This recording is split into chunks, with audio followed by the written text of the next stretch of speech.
You're listening to this episode on Spotify, Apple Podcasts, or YouTube. Hit that subscribe button and leave us a comment. It would greatly benefit the show. Hello and welcome to Movie Baiters for the Farx Brothers. I'm Kirk. It's his birthday. I'm Kyle. I'm eating some of his cake. I'm Nick. I'm not eating cake.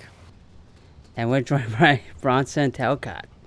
Bronson, you work on film sets. You're multi-hyphenate? Is that the right word? You're a multi-hyphenate, right, Bronson?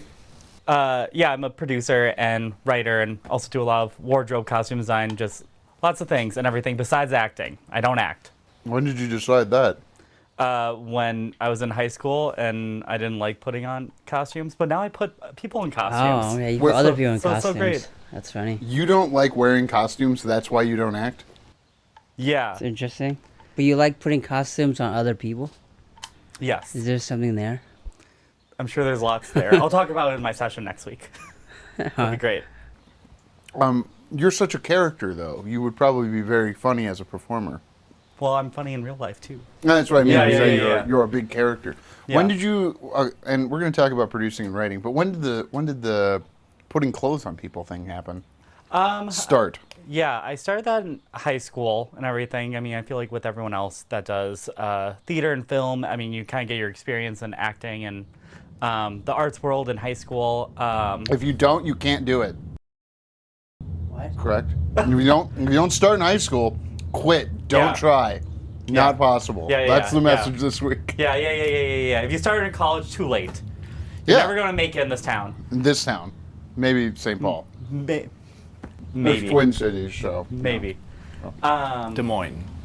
Des Moines. That's where you you'll really make. make it. Is that a rule? If you don't start in high school, you're not going to Not in make the it? slightest. Ames, How do you Iowa. know about Not that? even Des Moines. Ames. Iowa City, Iowa.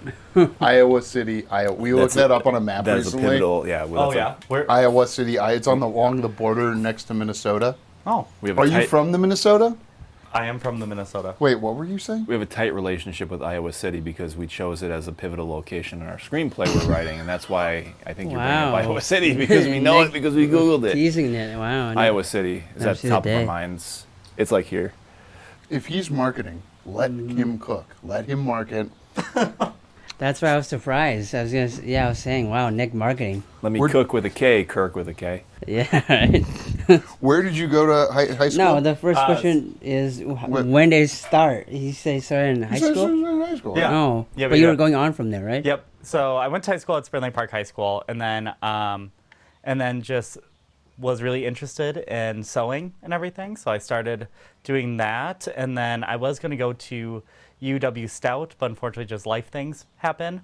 And then I ended up just working under apprenticeships with other costume designers and other theaters, and just kind of continued on and everything. And I started with film because of COVID, because I was sitting at home and I was working in the service industry and then also for theater, so both those things weren't happening.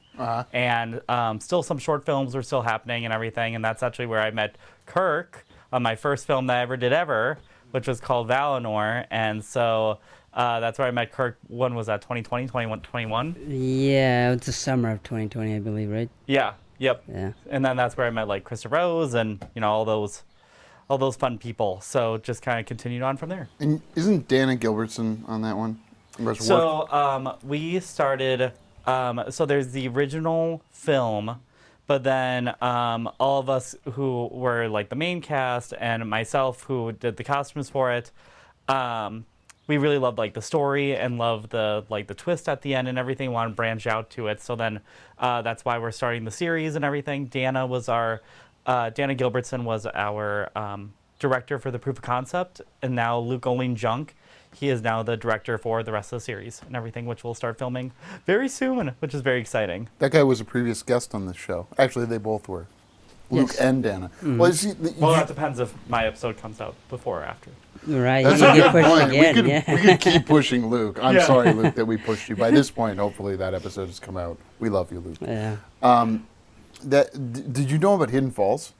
Yes, and I was costume designer for Hidden Falls too. Wait, so you're on Hidden Falls and then you went to Valanore. Which one happened first? So Valanore, the film back in 2020, I was on that before I was on Hidden Falls. So Hidden Falls, they did their pilot was very scrappy crew and everything, and that's the one that got them all the money. So I was the costume designer for 2 through 8. for them. When they had all the money. When they had the money. Yes. I see. Yep. And you were there like every day, right? I was there for, I would say probably 2/3 of the shoot and everything, because that ended up being, I think 51 or 53 days or something.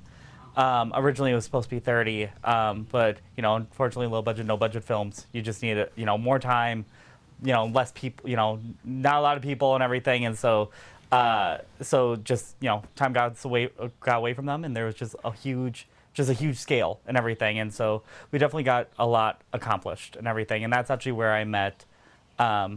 Dana was on that because she was our AD for that, or one of many ADs that they had. You must know Josh Zepeda Palmer pretty well then. Yes, and actually it's funny because I just worked on a theater show in Invergrove Heights with him. Invergrove Heights? Yes. What's that theater? I've been there. Open Window Theater. I was technically one of the hosts of a party there once. It was. Was it a legal party? Did they know you were there? I think Josh helped in securing the location, and then the organization I was a part of helped schedule the party, or whatever you want to call it. I'm bringing up JZP because I don't know if I've told the story. I must have to Just Nick before. Stop me if I've told you, but you'll enjoy. When he told me about Hidden Falls in like Duluth in 2021, I think it was. Yeah. I just laughed for like way too long. Like my wife was like, "That was way too long to laugh in someone's face," because wow. Because How long he told was me it? 5 minutes? It was about 5. Because Dang. I thought he was doing 8-minute episodes, and I was like, "Oh yeah, No. And then when he told me, no, they're going to be 20 or 30-minute episodes, and I just lost it. And some of the episodes, I know that some episodes are getting a little bit longer and everything. I know the recent episode was like close to 45 minutes long. So Are they on 4 or 5 now? Because there's 8 total, right? I think 5 or 6 of them are out right now, Yeah. and they're still working on the last couple to get out. Cool. So All right. hopefully soon. And so what is it about fantasy for you? You gravitate toward that kind of thing? I guess so, and everything. I think it's just fun and everything. I really do love also like horror and everything, and watching that. So I think those are like the 2 genres I'm always gravitating towards and everything, because it's just larger than life normally and everything. And yeah, I think those are the 2 that I really kind of gravitate towards. Rom-coms, I hate those. You It's hate just regular rom-coms. clothes. I mean, Why do you love rom-coms? no, I don't. I mean, I don't hate them. You're not going to see Office Romance with the guy from Ted Lasso? No. I've never heard of Roy that. Brett Kent? Goldstein and J-Lo. Yeah. Yeah. Roy Kent. I wish I didn't know that. Is it a theater is that movie? really a movie? It is a real movie. It's a It's Netflix movie. I was going to say, I think it sounds like a Netflix piece It's of called shit. Office Romance? Office Romance. They really thought hard for that. Well, They really Very tried. selective of my rom-coms. Some people Yeah. like picking out the clothes. Like, what? I guess what about costuming is it that you like? Because is it the picking out the clothes and seeing them on the person, or is it the specific The clothes parts? I think the clothes kind of come second. I think it's about crafting characters. And so it's like picking out like the clothes, yeah, that is a part of it, but I think it's the figuring out and kind of getting the depth of like the mind of that character, and talking to like the director and being collaborative and everything, picking color schemes. Is this person a sweatshirt hoodie person? Is this person a black tie person? I think those are always really fun. So like, yeah, picking out the clothes, it's always very exciting, especially when it's a like period piece and stuff. But also it's very exciting to do like a modern thing too, and just picking out the right clothes for that right person and that right character. What's a modern thing you've done? I am working. Well, actually, quite a few things. I'm working on something with Jordan Lynn right now, which I is know very him. which is very exciting. I know that he just posted it on Instagram. It's about two bank robbers and Yeah. everything. So that's all modern day stuff. And then what are some other ones? Paranormal I did with Lisa Evanson recently and Jordan Lynn, and that was all modern day. So there's actually been recently quite a few things. And then I did work on a pilot that was supposed to be for Hulu, which was about wedding photographers and everything, and that was all really fun because it was all, I mean, when you have a big budget and everything, I'm like, wow, great, all these fashion houses and everything, and working with some really cool pieces. So yeah. Pieces, you call the wardrobes pieces? Yep. Okay. What's an example of a time you've like talked through something with a director and thinking of a character where like you as the costume director are bringing in the yes and to their what they're thinking of for the Yeah, character? well, I was going to ask, does the director tell you what kind of clothes they want, or do you just go in like, Yeah, your character should dress I mean, this I think way? like directors kind of vary and whatever, and I think that every director focuses on different things and whatever. You have some directors that are more about like the acting side of things, and they put a lot more emphasis on that. And then you have directors that are more about like the camera and everything. So I think that for every project, I think directors kind of seem to gravitate towards certain things and whatever. So I think it's just kind of what the director really wants to be special about that project and everything, whether it be about the camera or the acting or, you know, X, Y, and Z things. And I think for something like Hidden Falls, they had the pilot episode, and that was kind of like setting up the looks for some of the characters. But then like Abby Day, who was the showrunner for it, she also had her own vision for the world and everything. So she gave me a lot of like mood boards and Pinterest pics and everything to kind of work off of. And then I would kind of bring in and be like, okay, I see like that you like this really style of belt and this really style of bodice and really this like style of sleeve, and just kind of like combine all those elements to make a really good and cohesive look. Is the bodice this part of the shirt? Yes, it is. Okay. It is on a dress. Oh, on a dress. Yeah. But yeah. not a shirt. No. This only would on just be a shirt. Okay. Yeah. Got it.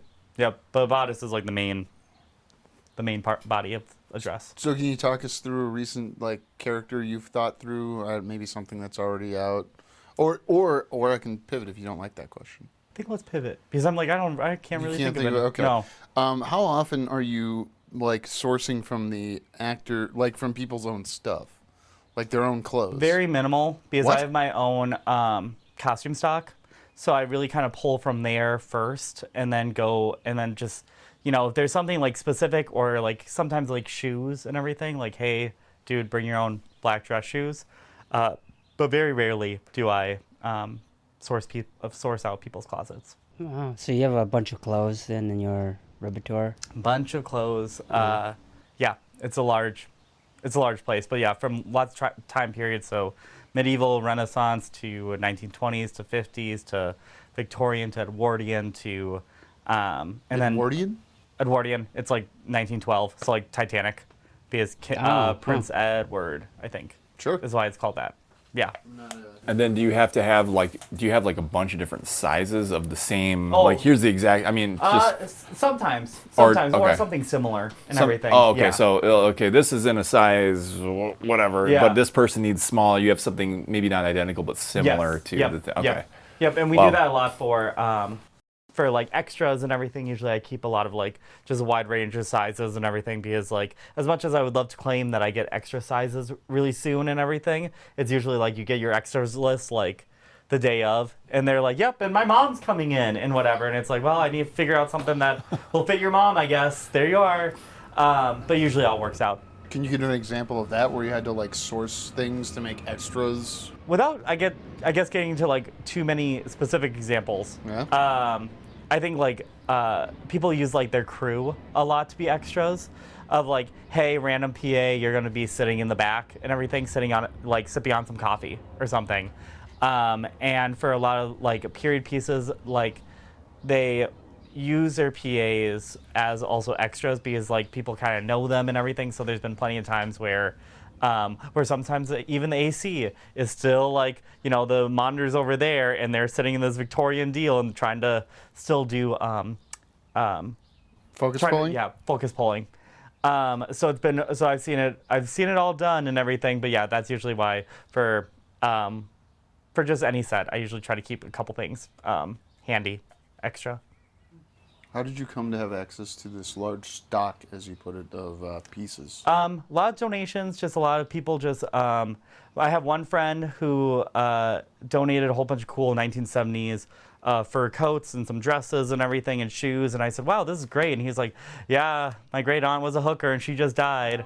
And I was like, sick, great. Was she a good So if hooker? anyone has a 1970s hooker movie they want to do, I got you.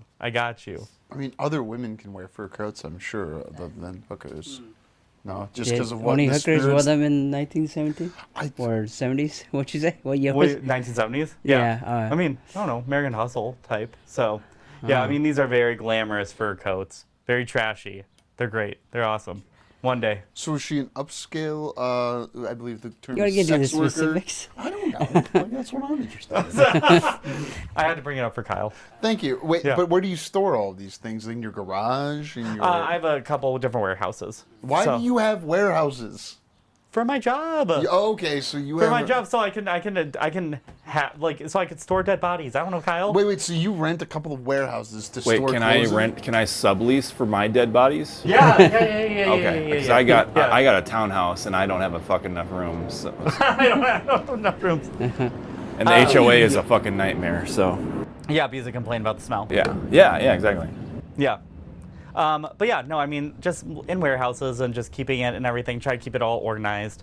But I've been doing it for years, so it just kind of gathers up and kind of continues on and whatever. It makes things a lot cheaper, a lot more accessible, and also like I can be able to build on top of pieces that I already own and use like production money for accessories, buy new things and everything, and just kind of keep enhancing looks, which is really fun. What's the size budget you're typically working with on a short film? Yeah. I'm sure it's range. Yeah. But like, give me an Yeah. example Are you of the talking? Well, range. two numbers you could be talking about: the production, like the overall production budget, but then budget for your department. Yeah. too. Yeah. If you want to classify it that, like, what percentage of the budget's typically going to you? Your department, excuse me. I guess kind of like depends, and what I think people know what they're writing and everything. So if someone's doing like a modern day thing, the budgets are pretty like little to nothing because it's always just like those pieces are easier to come by. You can thrift things, you can go to Target, you can run down the street and grab those stuff. But if you're doing something that's set in Western Montana in 1870s, or I mean 1870s, that'll take a little bit more budget and that'll take a little bit more time to actually source those pieces because as much as it'd be cool to have like a Western store and everything where you can have period clothing and everything, it's just not that accessible and takes time and also takes like building and all that. So I think people are really try to be as smart as they can while budgeting out their films. I just worked on one and it was for a MCTC student, and she was really smart with how she wrote the piece because she knew that the locations that she had access to, so she really kind of built it around those locations, and also try to keep smaller groups of people because she knew that obviously costumes were going to be expensive, and that was set in, I believe it was like 1928. So she knew. Why? Yeah, for a student film, why would you do that? That sounds like Why? a challenge. I don't know. And also, she had the money to do it. So also, that's the great. Roaring 20s, okay. Yep. So and it was written around like again it was like Prohibition era, and so it was like a lot of like men's suits and everything because she knew like the women's costumes were going to be a little bit more expensive and suits were a little bit easier to come by. So she was very smart with writing of just being realistic of like the budget she had and how to make like the budget that she had and like the resources that she could potentially come by and how to make that stretch, which I think is also like the smartest way to do a low budget short film, even in like a period piece. When are you getting involved? And then walk me through the timeline of like, you're involved X number of months before they shoot. Then this is what you're doing in the time leading up to that, and then on the day. Yep. Well, I mean, next week I go up north, and I just got the job today. So I'm like, cool, Congratulations. sweet. So I think it really kind of varies, and I think that... This is for a feature? Yes, yep. Is the one Mandy's doing right now? The one, that Lifetime one? I don't know if that one's the one Krista's on. No. Your dear friend Krista. No. Okay. No, but I was just texting Krista about it. It sounds like such a fun time. Cool. Come on the show. Krista? She's been recommended before. Oh, yeah, you she don't have to use use that one up. Oh. Because we're gonna. He's gonna. We'll ask you again at the end. Yeah. Oh. We're still Well, wait, in has she already been recommended? Twice, yeah. Oh, well, fuck. Well, then I need to think of someone else then. I know. Yeah. Use your back memory to do that while you're talking about yourself, Back which memory, theoretically yeah. is your best subject. Yeah. Everyone's best subject is themselves. Yeah. Usually mine's about drinking. So But yeah, anyways. Yeah. when I was in high school, I got made fun of for being on the swim team. Did you get made fun of for being into sewing? No? What, really? Was Well, where did you go to high school? a rural place in Michigan? Oh, but that makes sense. I'm also older than you, and I've seen 21 Jump Street, so I feel like there was just you know what I mean, between like The show or the movie? The Yeah. show. the movie.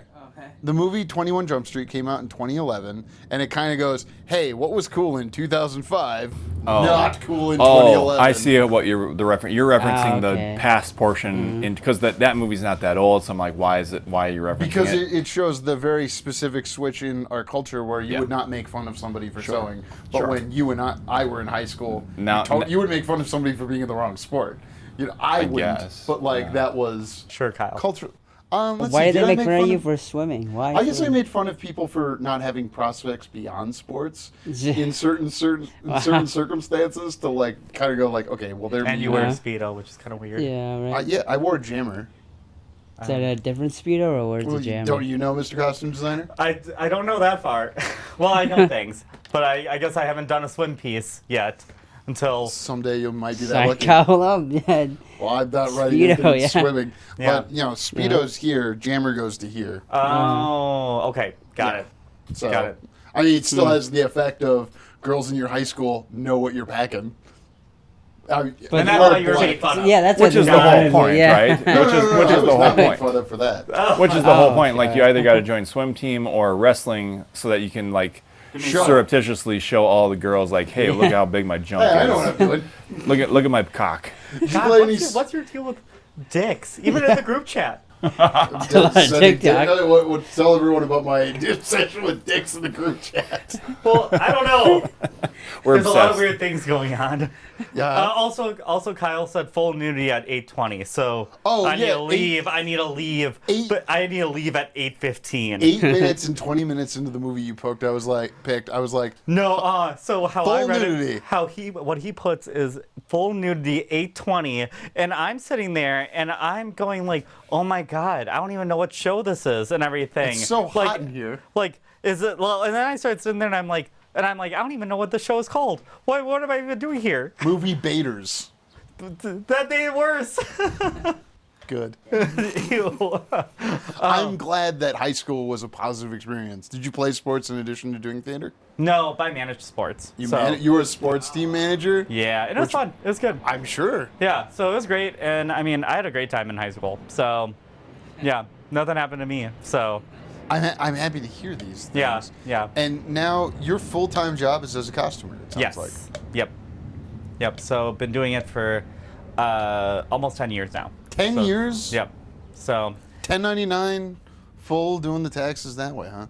yes, which Whoa. really fucks me in the ass. But it's great. It's all good and everything. It's so great having like the money in the moment, and then when you get into taxes, you're like, well, I'm so glad I kept track. Yeah. Yeah. I'm fascinated by how people make it work in like a niche. It's not a niche, but it's very important. Well, it Costuming. is definitely niche in the Minnesota film community. There isn't a lot of people that do art department and do wardrobe and everything. My hope is that as we're getting these bigger films in and everything, I mean, it'd be sick to see even more like catering jobs and everything, because I think about this often of the things with low budget films, the things are missed and everything, having union drivers, having people cater and things, having script supervisors and everything. Like, those are the jobs that people see as like a luxury and everything, but in like when you're managing a big crew and everything, they're kind of necessity and whatever.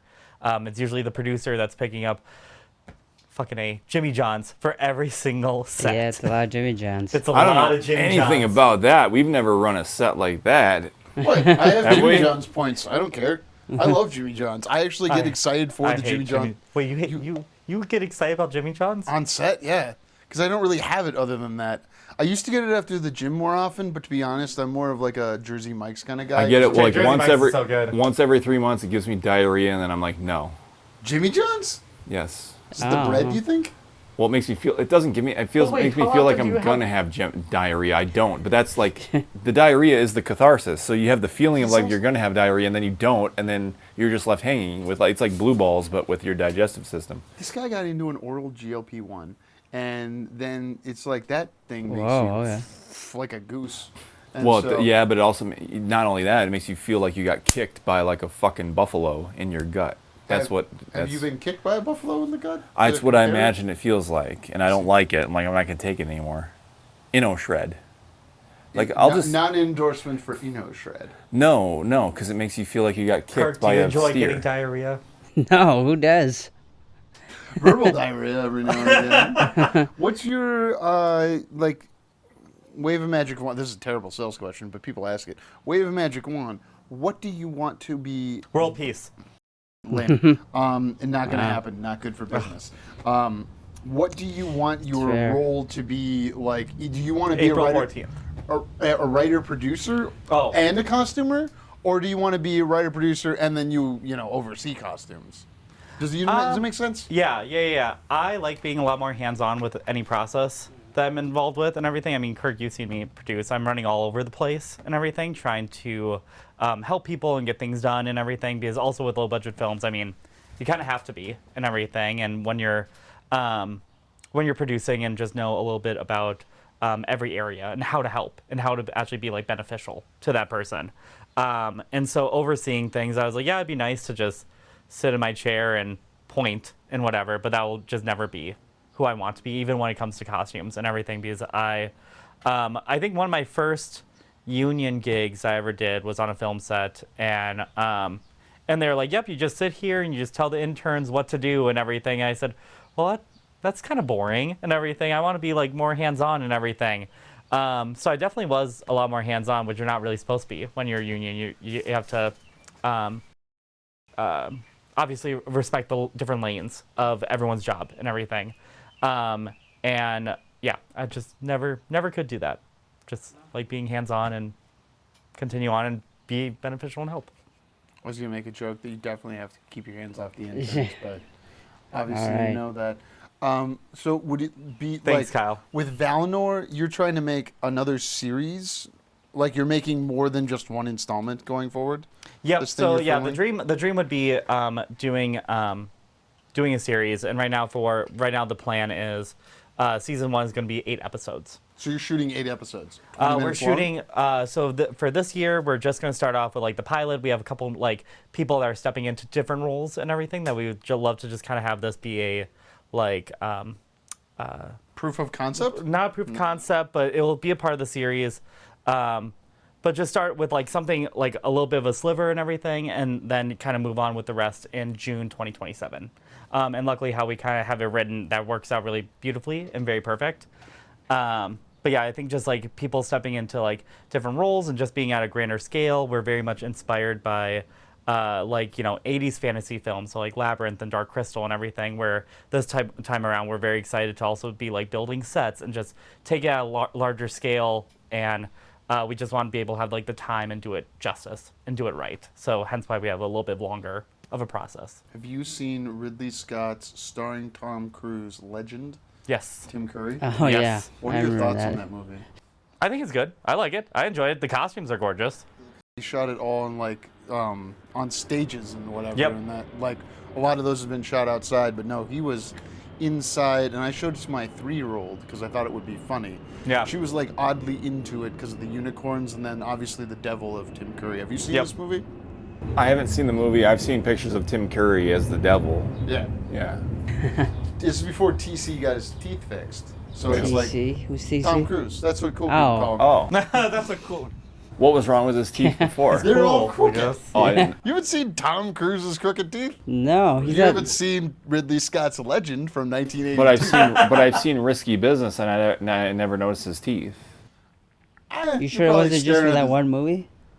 It might have been a character choice. I don't know. Oh, he was filming in England. I was just going to Jeez, say, make it yeah. more British looking. Ouch. Yeah, that must have been what they did. They made him more British looking with dumb teeth. Well, They we gave just him lost Austin our Powers shit. Yeah. British listeners. Okay. Sorry, but your teeth are bad. Like everyone knows it. Look into the camera. They don't let our journalists in. So You've we got don't better have health to- care, but like your teeth are shit. Shite. Sorry. All right. As the last question of the night, who would you recommend we ask to be on this show? Everyone's already heard the debate. They thought it went well. Shit. You know, acquitted yourself nicely. wish- Obviously, I wiped the floor with Nick. Wait, but did someone already say Kevin Broman? Oh, yeah, we are trying Kevin to get was him on. booked, and then he got pushed busy for with a North Star. cruise. Yeah. And then for North He Stars. pushed for a cruise? He was booked with No Country for Old Men. We didn't watch it, but I was ready to watch it and come in with hard baits on that. And then he pushed for a cruise with his wife because one of their cruise. I'm excited to tell this story. Sorry, Kevin, I don't know you that well, but your business out of the street. Okay, well, I'm going to say You gotta think of someone else, I'm Bronson. going to say Krista Rose then again. Christopher Rose and Alright. Kevin come on the show. I mean, it's a difficult show. You saw it. You had to, debate us on all the crazy topics we picked for the movie you picked. A Freeway lot more 2, dick jokes Confessions of a than you Trick probably Baby. thought, yeah. Yeah, what a great movie. What a good movie. Okay. Well, thanks for listening. Catch you guys next time. I recommend that... Oh, Wait, what? Oh, sorry, go ahead. Oh, Who? I recommend that Krista Rose Gullickson come on the show, and she could talk to you about. Has someone already done Twisters? No. No. She loves Twisters. She liked the new Twisters. She loves. Glenn Does she Powell. think Glenn Powell is a movie Yeah. star? No, I think she likes the Twisters better. No, I'm kidding. No, she should come on and talk about that movie. Dick, would you Alright. watch the movie Twisters? I would watch it. thought Like, you yeah, I did. never had anything against. I just never got around to seeing it. That's all. So I'm not anti Twisters the way I am. Like, I'm not gonna fucking spend 3 hours of my life watching The Odyssey when it comes out. I don't care about it. I'm flying to go see it in a hot state. I really liked that director's previous movie, Minari. Oh, he directed Twisters? Yeah, Oh, that sucks. they did the Marvel thing. Or you did some nice art movie. Yeah.